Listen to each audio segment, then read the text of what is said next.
Muy buenas noches a todos.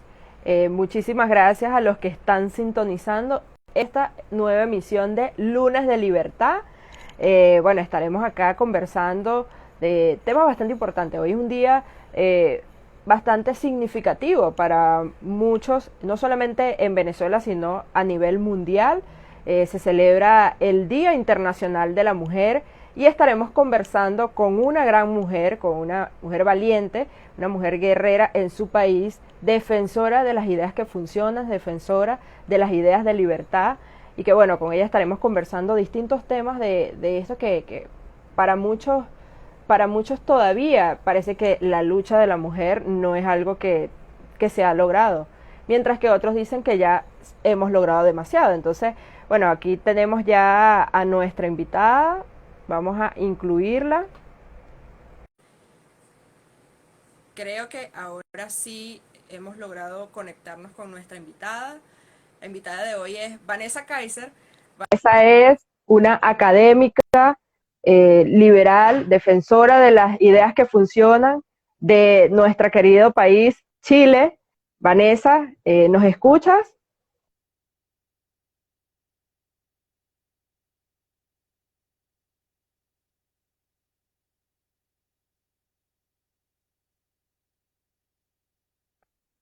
Vanessa es académica, sí, te escucho perfecto. ¿Me escuchas bien, Vanessa?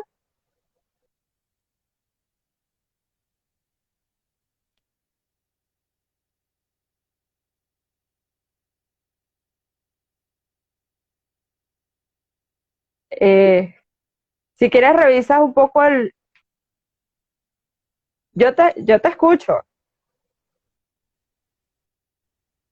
No te oigo. No sé si porque pusiste los audífonos, quizás si los sacas Eh, los audífonos, de pronto ya no te oigo. ok, vamos a hacerlo sin... Ok, vamos a hacerlo sin audífonos, a ver. Si quieres ¿Ahora me me salgo y escuchas? vuelvo a entrar. No, tienes ¿No que me desconectar los escuchas? audífonos, quizás. No te oigo. Bueno, voy a desconectarlo y vuelvo a enviar la solicitud a Me voy ver. a salir y voy a volver a entrar, ¿sí? A ver si funciona. Si me Ok, oigo bien. perfecto.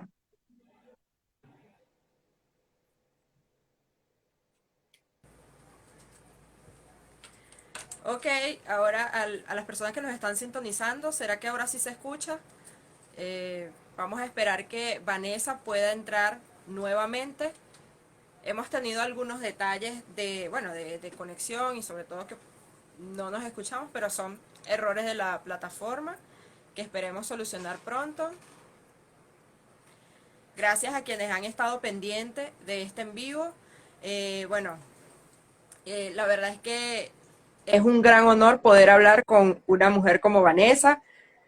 Ahora sí, Vanessa, ¿me escuchas?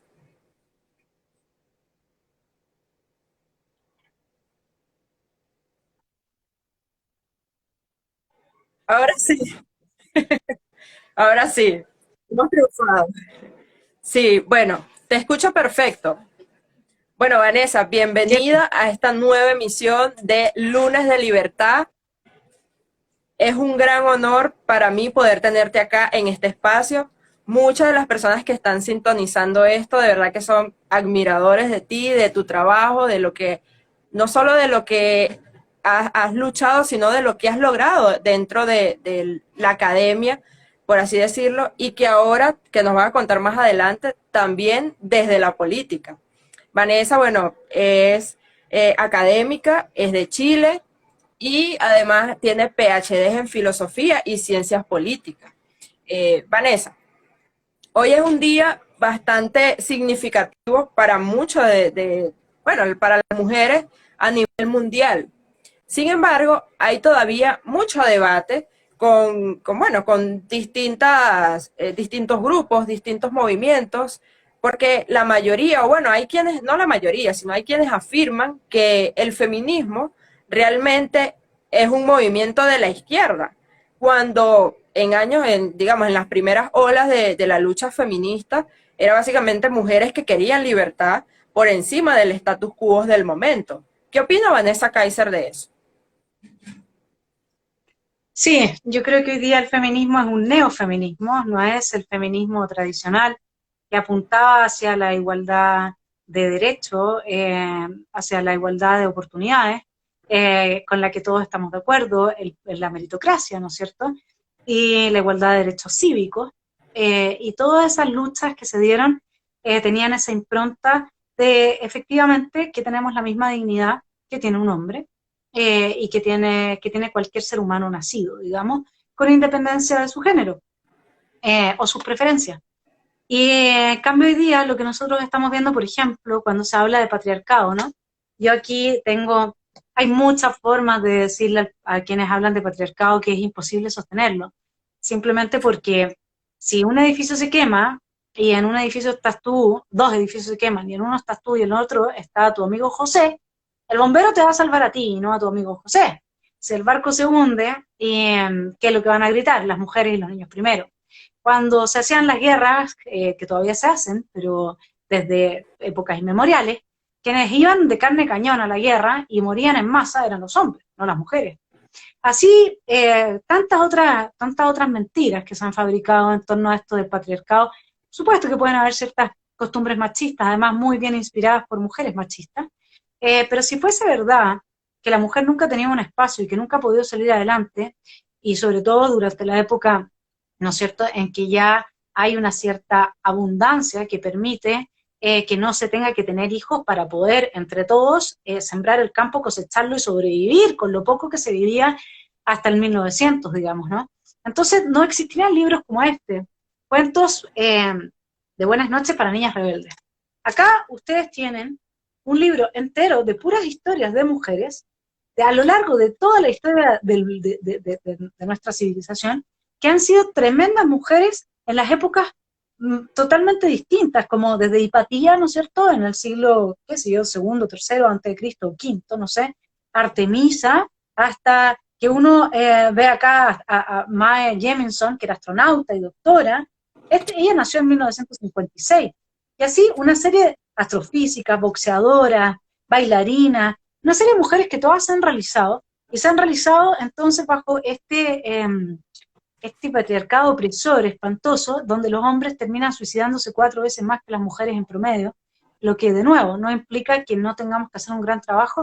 El punto es que el trabajo para resolver fisuras que tenemos a nivel personal, a nivel familiar, a nivel social, lo tenemos que hacer todos, y lo tenemos que hacer en diálogo y en conversación y en integración de las diferencias, y no desde este neofeminismo que lo que ha incorporado, como todos los colectivismos de izquierda del siglo XXI, ha sido el elemento fascistoide. El elemento fascistoide es aquel que promueve Carl Schmitt, que es el jurista del régimen nazi, que dice que hay política donde tú tienes una relación amigo-enemigo. Es decir, si no hay un enemigo al que sea existencialmente distinto que tú, al que apuntar como un enemigo, que en el feminismo en el neofeminismo se observa muy claramente en ese aborta al macho, ¿no? En ese lema, aborta al macho. Ahí es donde tú ya estás viendo cómo se promueve este fascismo dentro de estos colectivos que necesariamente implica un tipo de política amigo-enemigo, donde el enemigo es el hombre, el amigo es la mujer, pero la mujer que repite lo mismo que repites tú.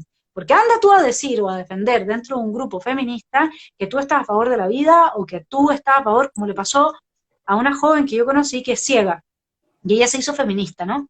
Y entonces dentro del feminismo se empezó a criticar el capitalismo, y ella dijo muy honestamente, una persona muy sencilla, sin preparación intelectual, pero con una vida bien reflexionada, dijo, yo no puedo criticar el capitalismo, si no fuera por el capitalismo no habrían las innovaciones tecnológicas que hay, y sin esas innovaciones tecnológicas yo no podría hacer mi vida como ciega en este mundo, con toda la riqueza que lo puedo hacer y las posibilidades que tengo.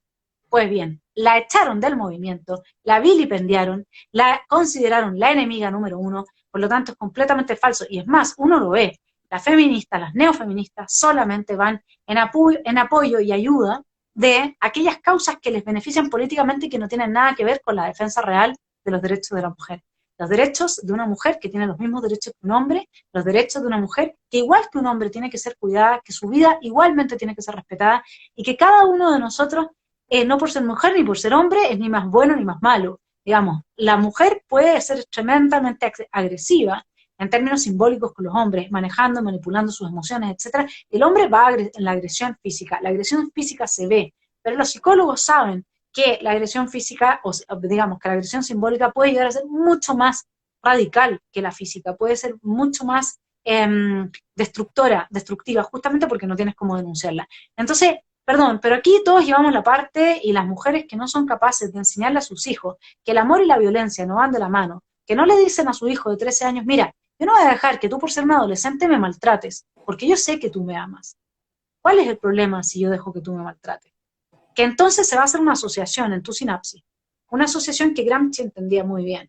Gramsci sabía que si yo logro asociar empresario con explotador, en la mente de las personas, luego yo tejí un tejido neuronal que va a reaccionar a ese sentido. Rubia tonta, empresario explotador, político corrupto, etcétera. Puras asociaciones que no responden a la diversidad de personas que constituimos la realidad. Hay hombres que son súper violentos, hay hombres que no lo son. Hay mujeres que lo son, hay hombres que no lo hay mujeres que no lo son.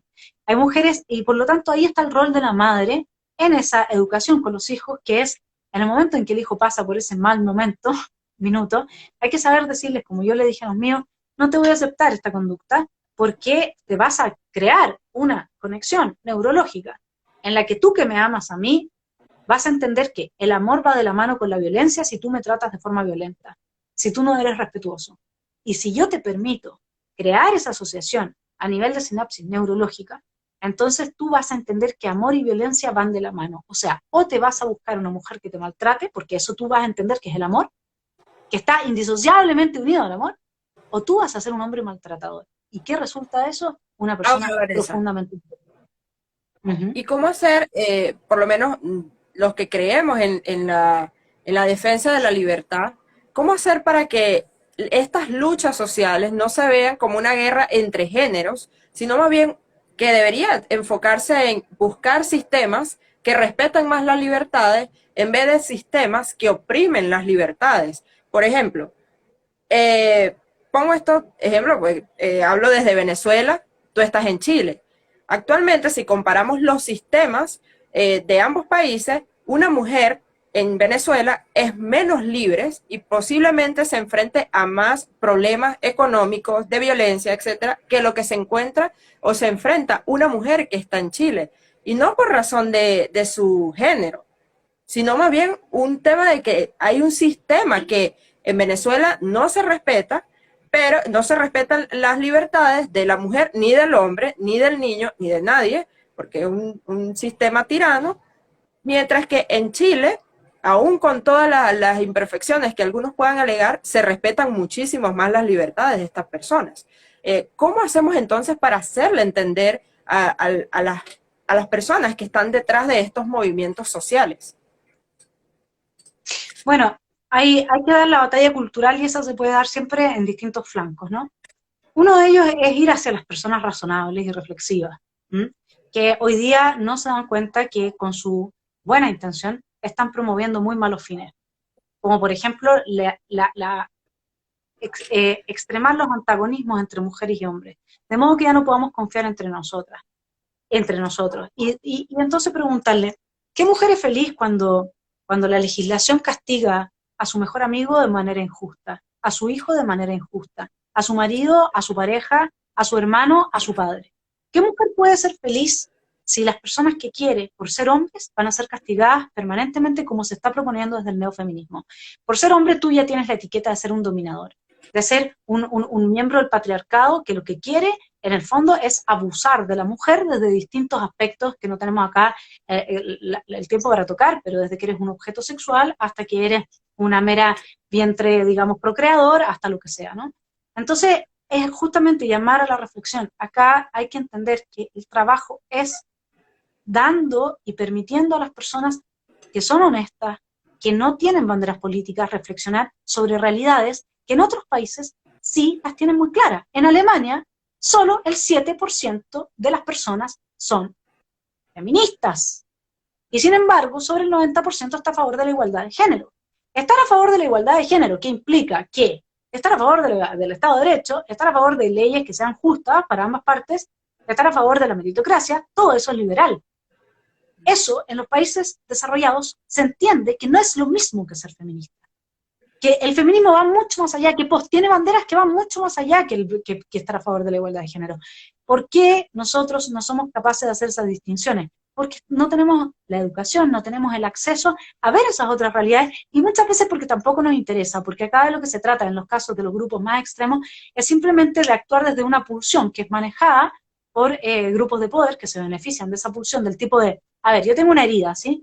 ¿Por qué? Mira, yo escribí un libro sobre esa herida que se llama Que no te rompan el corazón, que lo acabo de publicar con Artistas Libres. Se compra por internet al link de Artistas Libres. Que no te rompan el corazón es una manera de mostrar 8 historias arquetípicas que siempre nos pasa a las mujeres cuando sufrimos porque nos enamoramos y entonces el hombre nos decepcionó.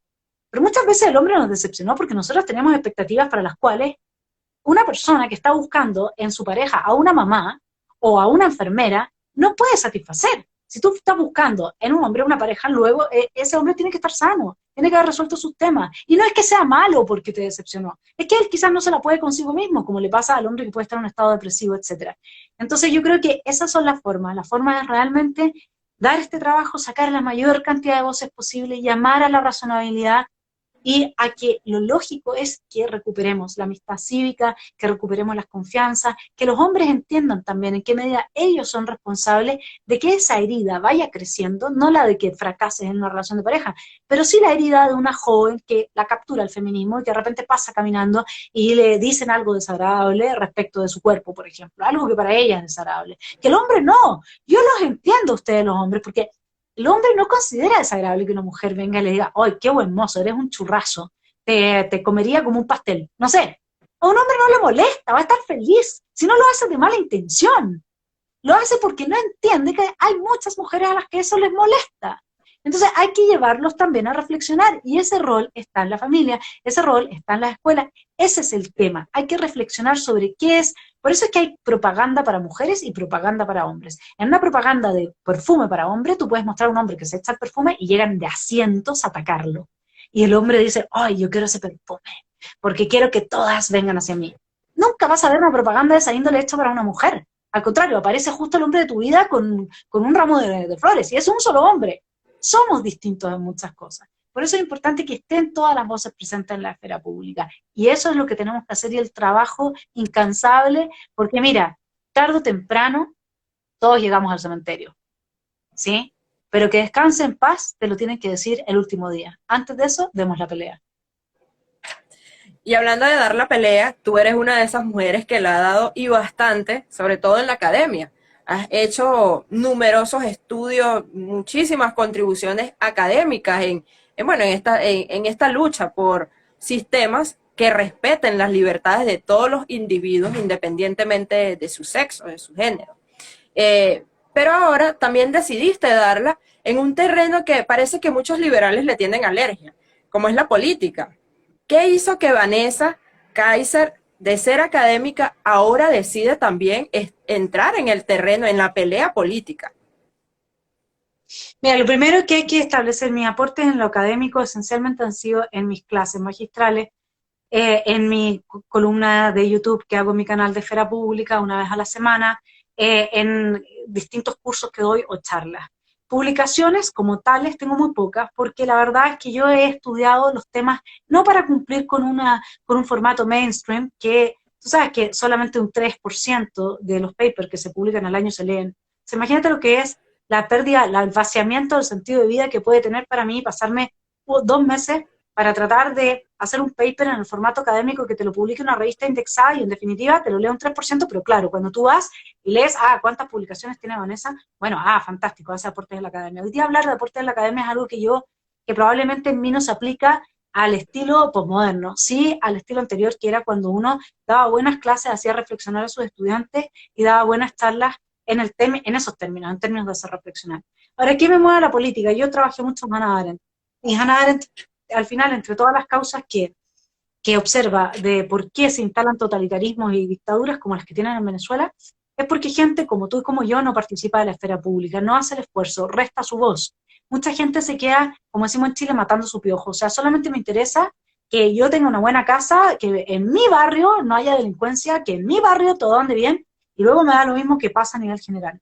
En la medida que los individuos nos retiramos de la esfera pública, dejamos ese espacio para las personas que tienen una avidez por ese poder y que hacen un mal uso de ese poder y terminan destruyendo las libertades. Esa convicción está muy fuerte en Hannah Arendt, que habla de la desertificación del mundo humano, que se produce en estos desiertos porque la gente se retira hacia lo privado, hacia sus intereses, deja de dar su aporte al mundo común. Bueno, eso está dentro de la filosofía que yo he trabajado muy profundamente y que quiero algún día poder publicar, que hasta ahora he intentado con editoriales porque tengo mis trabajos de investigación hechos, pero tienen un sello y bueno, hay que encontrar a la gente adecuada que pueda transmitir bien esto y que le dé un espacio. Bueno, eso es el nudo fundamental de la filosofía de Hannah Arendt, y ya llegó un momento después de la crisis del 18 de octubre de 2019 en que yo tenía dos opciones: o me iba del país o me quedaba, pero quedarse no es para ver cómo todo se derrumba, quedarse es para hacer un aporte, y un aporte desde lo que yo pueda y hasta donde yo pueda, y eso es en lo que consiste, digamos, el sentido de vida en este momento para mí. Por eso entré a la política. Y entraste en la política, incluso ahora estás optando por ser concejal en Las Condes, en Chile, ¿no? Háblanos un poco sobre tu proyecto político. Entiendo que se llama Solidaridad Creativa. ¿De qué va la solidaridad creativa? Bueno, esencialmente hoy día la tecnología nos permite ser solidarios sin gastar un peso más de los contribuyentes. Las Condes es vista como una de las 3 comunas de las personas más ricas del país.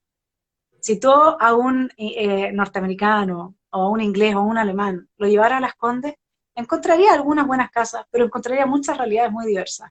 Y realmente se ha creado una caricatura en pos de nuevo de tensionar a la sociedad ahora entre comunas. ¿Ah? Las comunas que son más ricas versus las que son más pobres.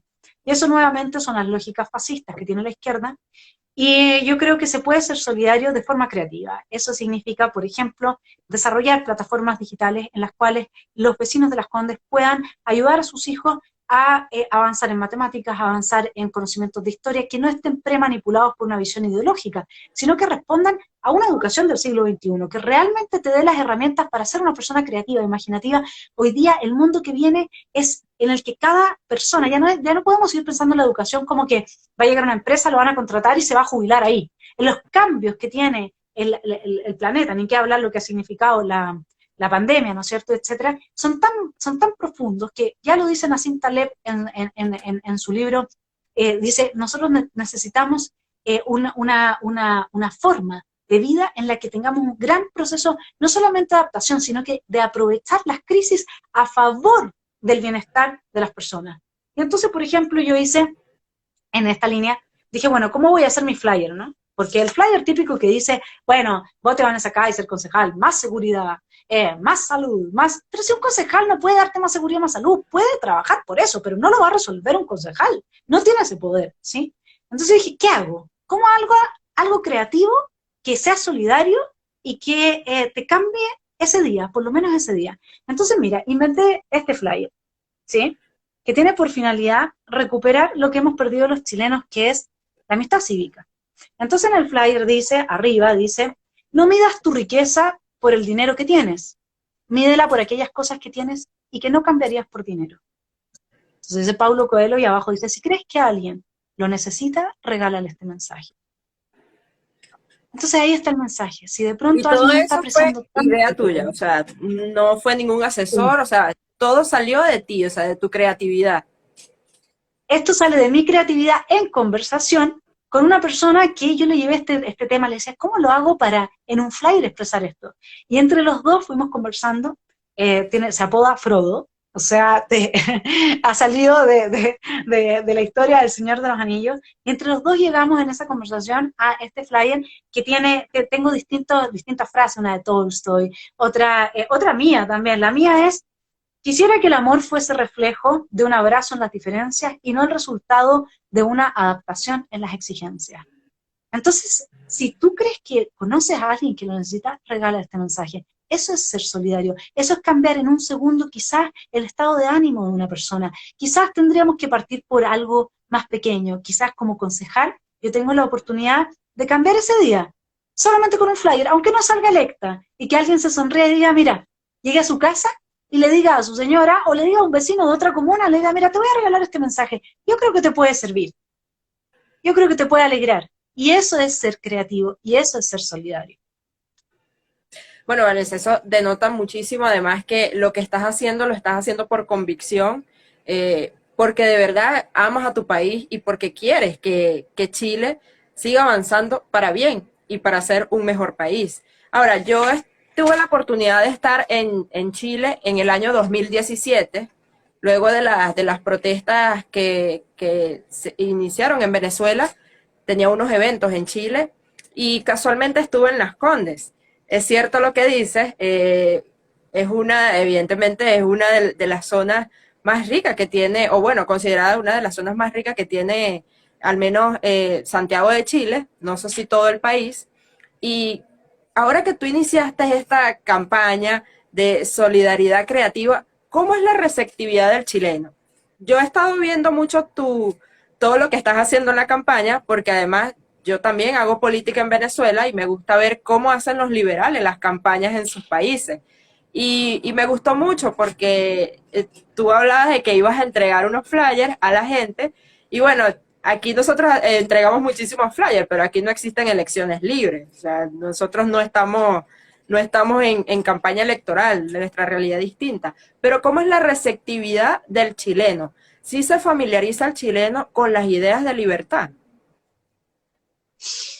Mira, yo quiero decir respecto de, primero, tú dices Las Condes es una de las comunas más ricas, bueno, si tú la pusieras en Estados Unidos sería una comuna de clase media baja. Entonces partamos por hablar que la riqueza realmente, o sea, y por otra parte, ¿cuál es la diferencia que tiene Las Condes respecto a las otras comunas? Es que es la prestación de servicios de la municipalidad, gracias a que los contribuyentes ponen dinero, y entre esos contribuyentes hay gente con más dinero, que es mejor que la que hay en otras comunas. Pero uno ve, y muchas personas viven en las mismas viviendas que se vive en la misma calidad de vivienda que se vive en cualquier otra comuna de este país. Por lo tanto, cuando se habla así, ves estereotipa, los más ricos, no, y uno se imagina como Beverly Hills. No, o sea, está muy lejos de tener mansiones una al lado de la otra, o sea, no existe, esa no es la realidad de Las Condes. Entonces, esas son las formas en que nos van tergiversando nuestra percepción de la realidad. Ahora, yo creo que en Chile las ideas de la libertad son las que triunfan. Y lo digo simplemente porque teníamos la opción de elegir a Guillé y elegimos a Piñera. Y Guillé ofrecía un Estado populista y nadie le creyó. El problema es que Piñera ofreció empezar a retomar el crecimiento económico y retomar, por lo tanto, una mejor calidad de vida, y no lo pudo hacer porque tiene un Congreso que no le permitió avanzar en ninguna legislación que transformara el orden institucional de forma que se recuperara la viabilidad del crecimiento económico. Y eso generó mucha frustración. Entonces, bueno, es mucho más complejo que eso, hay otras cosas también, tenemos empresarios, tenemos una educación bastante capturada por la ideología de izquierda y con eso adoctrinadora, tenemos todo eso, pero piensa tú que en Chile hay dos ministerios, el de educación, que influyen en la vida de prácticamente todos los jóvenes del país, con unos recursos cuantiosos, y el de cultura, que es solamente de izquierda. No existe ni una persona de derecha en el Ministerio de Cultura. Ellos tienen millones de dólares, miles de millones de dólares para gastar en la promoción de sus pésimas ideas, que son tan malas que perdieron las últimas elecciones. Así de malas son. O sea, en Chile triunfan las ideas de la libertad. Si el punto es otro, el punto es que acá pequeñas minorías súper, hiper violentas frente a mayorías pacíficas, igual como lo hizo Lenin, se han tomado las instituciones por dentro y han apoyado la destrucción del país. Y cuando tú tienes el poder coercitivo apoyando a colectivos violentos que queman, que destruyen, etcétera, y no hay Estado de Derecho, entonces, ¿qué es lo que le queda? ¿Qué es lo que le queda a las personas? Ese es yo espero que no vaya hacia allá, pero históricamente eso ha sido, así comienzan todas las guerras civiles.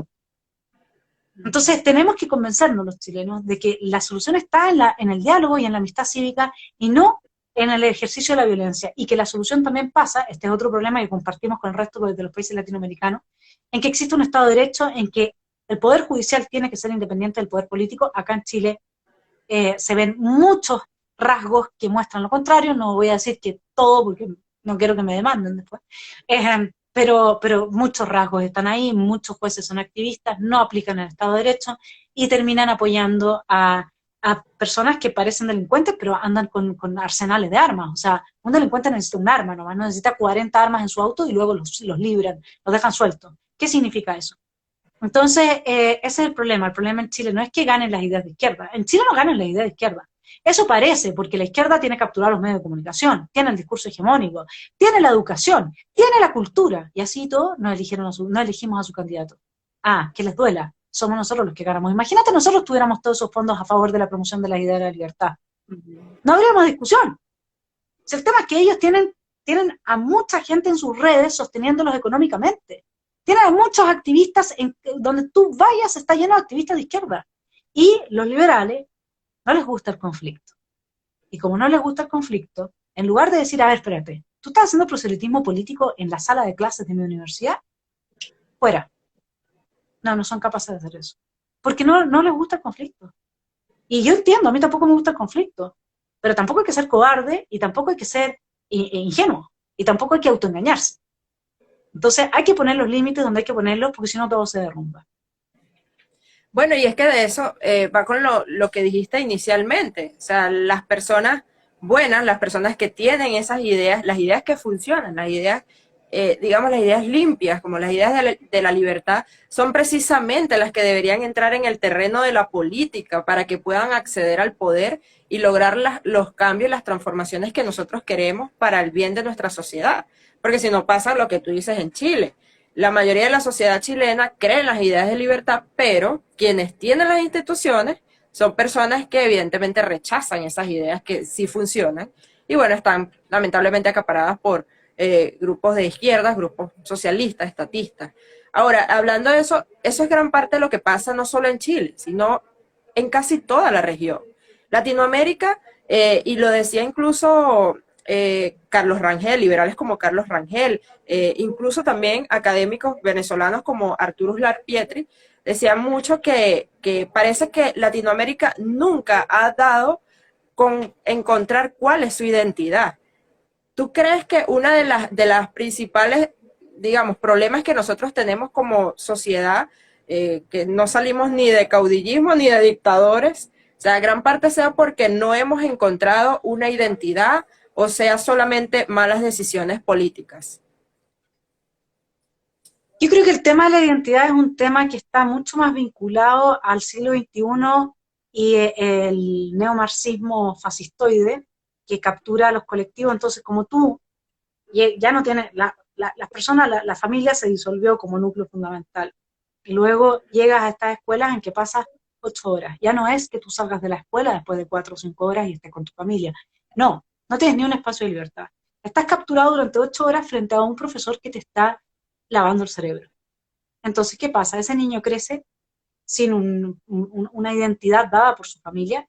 Y luego, ¿cómo se la da a sí mismo si lo que le están mostrando es que esta es la realidad y que él, en el fondo, en función de esta realidad del bien y del mal, tiene que tomar una posición? Entonces quiere identificarse con lo bueno. Y si yo como profesor te digo que lo bueno es atacar a los ricos, bueno, entonces yo quiero ser bueno. Entonces yo quiero ser de los que atacan a los ricos. Y esa es mi identidad. Entonces yo como identidad soy de los que atacan a los ricos. Por lo tanto, ¿en qué colectivo me meto? En el de izquierda. Ese es un problema que yo lo veo muy, muy presente en estos últimos, si tú quieres, 20, 30 años. Antes de eso, yo no veo el tema de la identidad como lo fundamental. Yo veo que como lo fundamental, que nuestras élites, y con esto te hace una generalización, siempre hay excepciones, pero están muy corrompidas. Nosotros tenemos a los empresarios ¿no es cierto?, que denuncia mi ley, al lado de muchos empresarios, emprendedores buenos, que desarrollan valor, que entregan valor al mercado, que hacen las cosas bien. Y al lado de eso tenemos estos empresarios que en el fondo nada más les importa que su balanza al final de año. Entonces, yo creo que el problema ha sido fundamentalmente de las élites.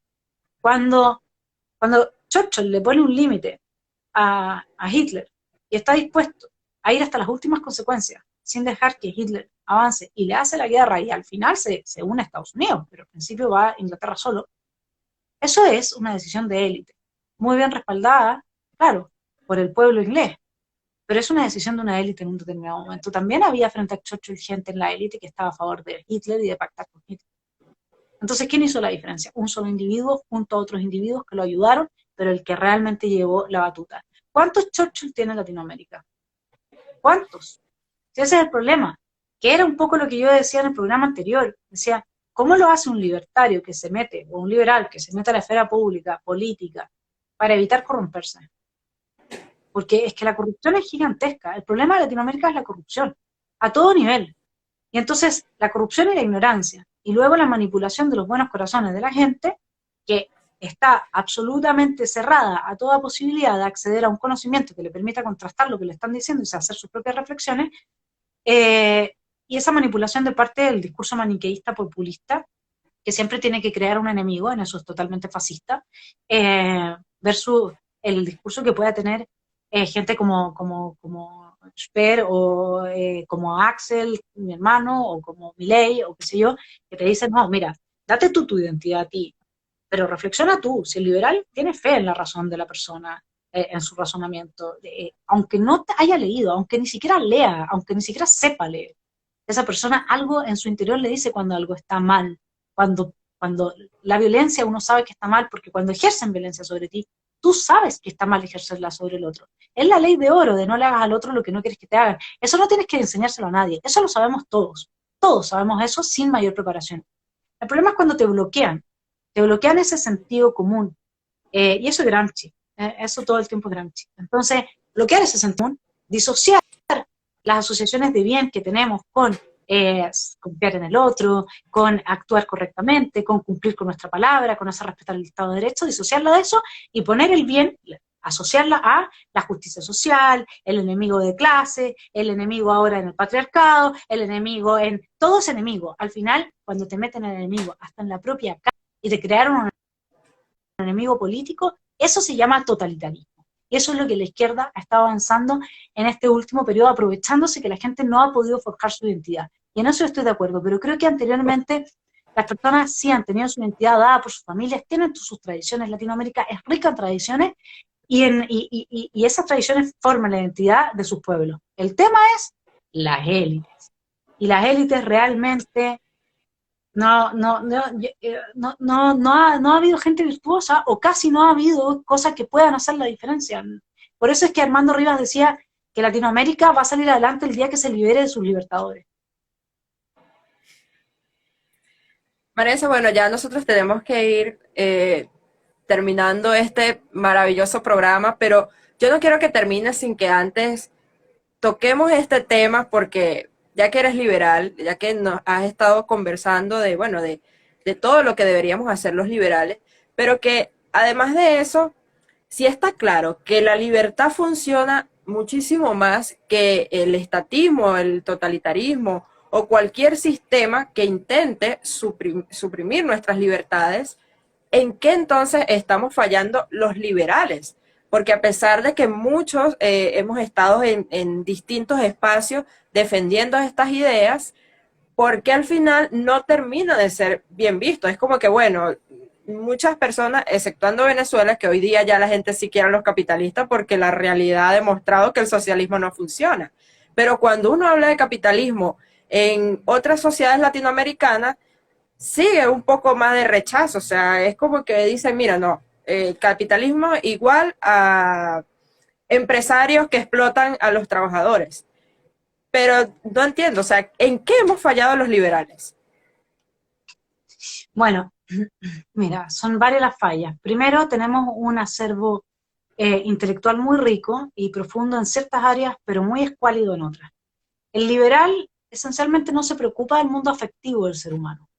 No se preocupa que un ser humano, para poder afirmar la vida, necesita sentirse bien consigo mismo. Por lo tanto, la persona que te regale esa pastillita tiene el control sobre tu pensamiento. Ese es un primer problema. No sabemos contra qué estamos dialogando, porque es un contra, pero es un diálogo. Nosotros no tenemos enemigos, nosotros tenemos adversarios políticos, ¿sí? Nosotros no somos fascistas. Entonces, cuando tú no sabes contra qué estás dialogando, qué fenómeno hay detrás de eso, qué le pasa al ser humano, cuando tú no te asumes como un ser humano afectivo. ¿Ah? David Hume decía que es la pasión la que mueve la razón. Hay muy poco liberal que entiende que si a ti viene un marcusiano, tipo, el marcusiano me refiero a alguien que ha leído a Herbert Marcuse, que hablaba mucho de la falsa conciencia. Tú crees que eres feliz, pero porque tú eres el resultado de una serie de condiciones que te hacen creer que eso es lo que a ti te hace feliz. El principio de la deconstrucción. ¿Qué dice el liberal frente a eso? ¿Por qué no tiene respuesta? ¿Dónde están los libros de los liberales que hablan sobre eso? La defensa de la diversidad. ¿Qué dice los Founding Fathers? ¿Qué es lo que dice el federalista? Dice que el objetivo número 1 del gobierno es defender la diversidad, porque mientras más diversidad y tipos de vida haya, menos probabilidad hay que se instale una tiranía de las mayorías o que se instale una tiranía de una minoría fáctica, ¿no? ¿Y qué pasa con la diversidad? ¿Y los liberales defienden la diversidad en la medida en que están hablando de un homo economicus? Pero hay gente que no es homo economicus, hay gente que atenta en contra de su bienestar, hay gente que toma decisiones que claramente, como fumar, como consumir drogas, como cortarse las venas, como lo que sea, que claramente van en su contra, como votar por un político de izquierda tipo Chávez o Maduro.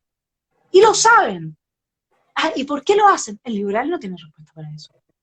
Y además de eso, los liberales cometemos el error de no entender que hay una diferencia entre conversar en la esfera pública y conversar en la privada. Y eso es un error garrafal, porque los liberales siempre hemos hecho distinción, pero por no leer a Hannah Arendt, porque no se puso la etiqueta de liberal, entonces no entendemos las reglas que tiene la esfera pública. Si yo converso contigo y tenemos una legítima diferencia, nosotros nos debemos primero que todo a las personas que nos están oyendo.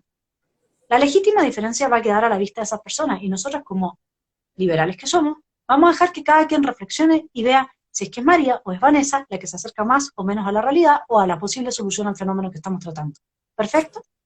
Pero nosotros vamos a respetar que estamos juntas en una búsqueda de preservar y de aumentar los espacios de libertad, y que eso es lo que hace, es el motivo por el cual estamos dialogando y por el cual nos están viendo las personas que nos ven. Cuando tú pierdes ese sentido de comunidad, de estar con un otro desde el diálogo, y prostituyes el diálogo, en términos de que lo transformas al final en una herramienta para imponer tu posición, por mucha razón que creas tener, y por muy válida que sea tu posición. El punto es cuando terminamos por prostituir la palabra. Y ahí hay una cosa que el liberal no ha visto, que nosotros somos esencialmente pacifistas, principio de no agresión, principio de defensa de la vida, ¿no es cierto? Bueno, donde tú extingas la palabra, la única opción que le queda al ser humano para resolver sus conflictos, si has eliminado la persuasión, es la violencia. Por eso es que el liberal debiera ser extremadamente respetuoso en la esfera pública del uso de la palabra, de acercar posiciones, de mostrar las diferencias y dejar que los demás reflexionen por sí mismos a qué conclusiones quieren llegar, constituyendo un espacio común de liberales que podamos, en lo que estamos de acuerdo, avanzar juntos, porque un liberal solo difícilmente lo va a poder hacer. Y yo creo que ahí hay un sentido de responsabilidad que se nos ha olvidado y que es muy necesario rescatar. Bueno, Vanessa, de verdad que muchísimas gracias. Encantada de poder tenerte en este espacio.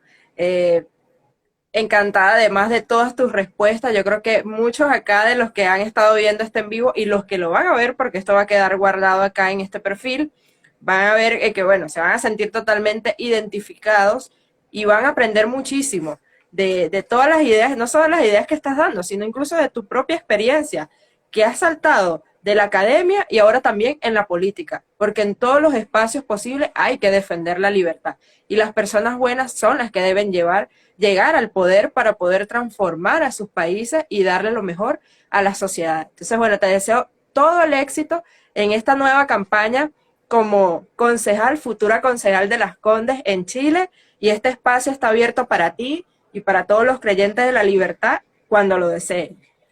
Gracias, Vanessa. Muchas gracias, María. Cariños a todos los que te siguen. Un abrazo grande.